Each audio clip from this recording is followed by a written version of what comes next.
Bonjour, Roch-Marc Christian Caboret. Bonjour, dame. Qu'est-ce qui vous distingue des autres candidats en lice pour cette élection présidentielle? Il n'y a rien qui le distingue en tant que tel, sauf que je suis le candidat d'un parti qui se bat dans le cadre de la social-démocratie. Il y a des objectifs, premièrement, de renforcer la bonne gouvernance et la démocratie dans notre pays, de faire en sorte que notre justice soit indépendante, que l'armée soit républicaine, et qu'ensemble, nous puissions travailler à faire reculer la pauvreté et assurer le bien-être des populations burkinabées.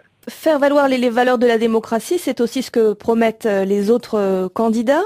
Quelle est la particularité du programme de votre parti? C'est simplement que nous prônons non seulement l'essor économique de notre pays, mais nous prônons également une répartition équitable des fruits de la croissance. Que répondez-vous à ce Roch-Marc Christian Caboret qui vous reproche votre entrée tardive dans l'opposition à Blaise Compaoré? Vous ne pensez pas que cela peut vous desservir alors que le peuple burkinabé a démontré son aspiration profonde au changement? Je pense qu'en politique, il n'y a jamais d'entrée tardive. Vous savez très bien que l'entrée du MPP à l'opposition a été quand même une participation décisive à la fin du régime de Blaise Compaoré. Nous, on ne se sent pas du tout complexés de ce point de vue parce que nous avons apporté notre contribution au départ de ce régime du Burkina Faso. C'est votre concurrent Zéphirin Diabré qui était le chef de file de l'opposition au moment de l'insurrection. Le chef de file n'est pas celui qui est le plus déterminant dans l'organisation du départ de Blaise Compaoré. C'est une victoire du peuple burkinabé dans son ensemble et je pense qu'il faut savoir être modeste en la matière. Certains vous reprochent même d'être à l'origine du projet de réforme constitutionnelle qui a provoqué le rejet de l'ex-président Blaise Compaoré. Madame, je crois que cette question est largement dépassée. J'ai eu le temps de me rattraper sur ces déclarations que j'avais eu à faire dans son temps, en m'opposant activement à ce que ces réformes ne soient pas faites dans notre pays. Je pense que ramener sur des arguments qui sont dépassés aujourd'hui, c'est vraiment travailler en reculant. Êtes-vous favorable à une dissolution du RSP, le régiment de sécurité présidentielle, comme le réclame la société civile burkinabé? La question du RSP doit être résolue dans le cadre d'une réorganisation globale de l'armée sous un commandement unique. C'est une fois que nous aurons réglé la question de la dévolution des hommes et du matériel qui est assigné au RSP, que nous pourrons parler de sa dissolution et de son intégration dans un corps commun d'une armée unifiée. Ce qui me semble essentiel, c'est que nous devons procéder à une organisation.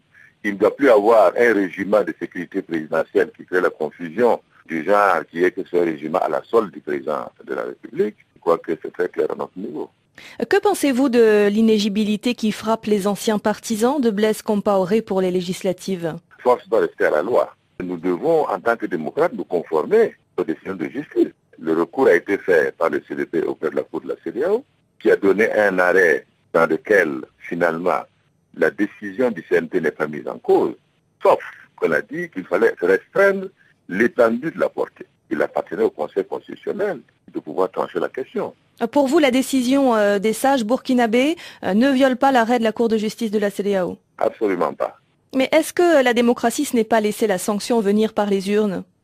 Mais la sanction ne vient pas les urnes. Vous savez, les décisions qui ont été prises par le Conseil constitutionnel concernent des individus. Et je dois vous préciser que nous, au niveau des MPP, nous sommes concernés également par des députés qui faisaient partie du Parlement passé. Certains de vos concurrents estiment que la présence de l'ancien président en Côte d'Ivoire et donc à proximité d'Ouagadougou est gênante. Est-ce que c'est votre avis également? Le fait que le président soit en Côte d'Ivoire n'est pas du tout gênant pour nous. Là où c'est gênant, c'est qu'à partir de la Côte d'Ivoire, il s'ingère dans les questions politiques du Burkina Faso. Ça commence à être un autre problème. Et si vous êtes élu, ferez-vous en sorte qu'il puisse rentrer au Burkina Faso pour se présenter devant la justice?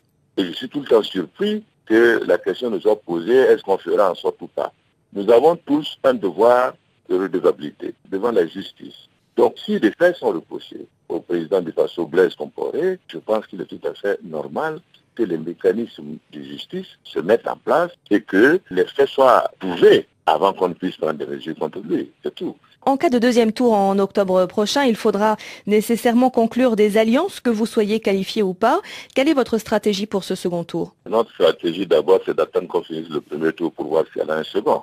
Tout de même, vous savez qu'il vous faudra nouer des alliances pour espérer gagner. De qui vous sentez-vous le plus proche? De l'opposant de toujours, Benewende Sankara, ou bien du diplomate Ablassé Ouedraogo? Nous nous sentons éloignés de personne. Je dois vous préciser quand même que ce soit M. Sankara, que ce soit Ablassé, que ce soit même Zéphirin Diabré, Nous avons tous participé ensemble au changement de la situation au Burkina Faso. Au moment venu, chacun sera suffisamment conscient de la nécessité de soutenir certainement celui d'entre nous qui sera le mieux placé s'il y a deuxième tour éventuellement. Vous n'excluez aucune alliance? Du côté, en tout cas, de ceux qui ont participé à l'insurrection, nous n'excluons aucune alliance. Roch Marc Christian Kaboré, merci beaucoup.